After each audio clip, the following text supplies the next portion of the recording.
साथीहरू, good morning everyone. सबैजनालाई शुभ बिहान। 9 बजिसक्यो। अब शुभ बिहान त के हुनु, ढिलो छ उठाइ।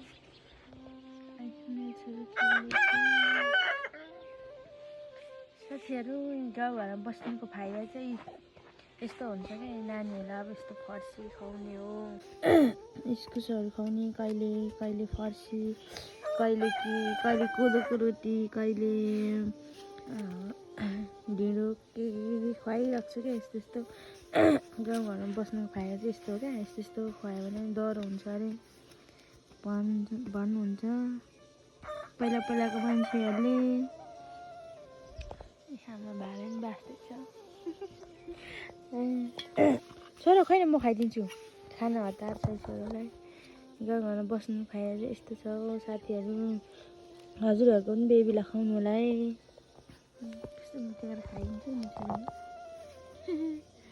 एम्मी एम्मी एम्मी।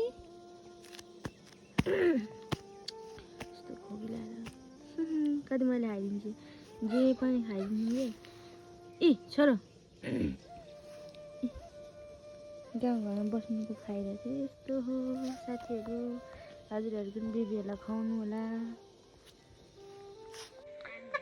के साथीहरू, मन पर्यो भने लाइक कमेन्ट गर्नु होला।